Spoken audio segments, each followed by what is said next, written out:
saya tahu bahwa dunia politik itu menarik dan ada rumitnya, ada kompleksitasnya, dan berguna juga untuk menyegarkan logika.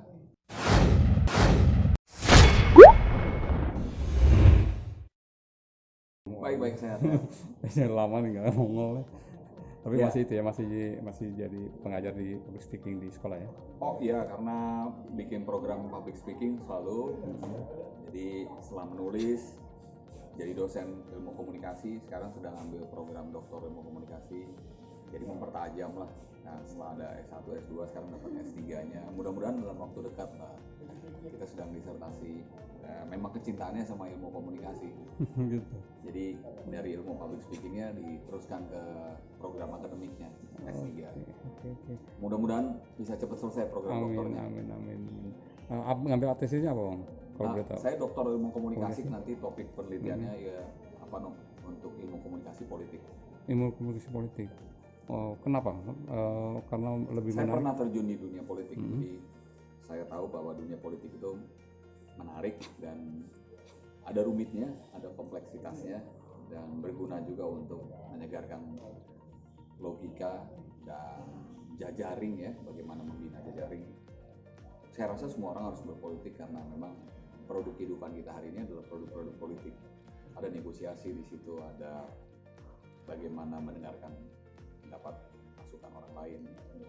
Kayaknya siap jadi jubir presiden juga nih. Enggak. Yang paling utama adalah bagaimana mempopulerkan YouTube yang dikerjasamakan dengan Emotion ya. dengan Emotion. Kita ngobrol banyak dengan teman-teman di Emotion, terus mereka punya ide kreativitas yang bagus. Ada acara Time Out with Charles Bonar Sirait.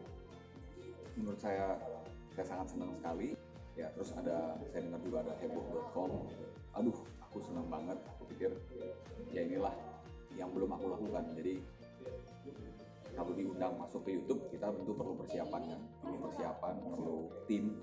Bang, komunikasi itu diperlukan ya ketika kita menjadi seorang presenter, menguasai bahan, apa yang kita bicarakan kita tahu, latar belakang lawan bicara juga kita harus lebih tahu.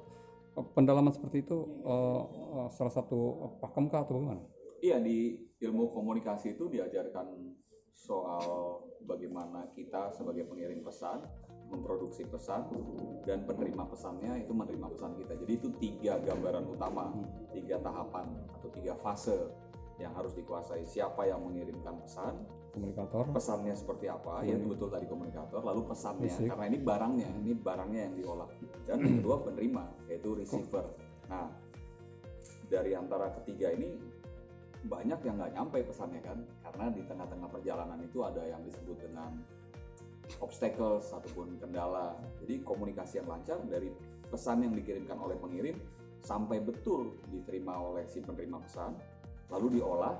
Setelah diolah itu akan dikembalikan dalam bentuk feedback namanya. Jadi kalau yang sederhana lah, seorang pria mengirimkan surat cinta kepada seorang wanita untuk menikah, tentu baru bisa dikatakan berhasil kalau wanita yang dilamarnya merespons dengan ya, saya bersedia menikah dengan Anda. Feedbacknya nah, itu itu feedbacknya, dan semua orang berharap ada positif feedback dari kita, dalam tanda kutip menjual pesan. Kita menerima hasil yang kita jual atau ide dan gagasan yang kita jual itu kita terima dengan hasil. Nah, inilah sekarang sebetulnya di dunia ini dan di dunia politik juga sebetulnya permainannya di seputar itu aja kan. Jualan pesan ini tinggal mengolah kata aja ya.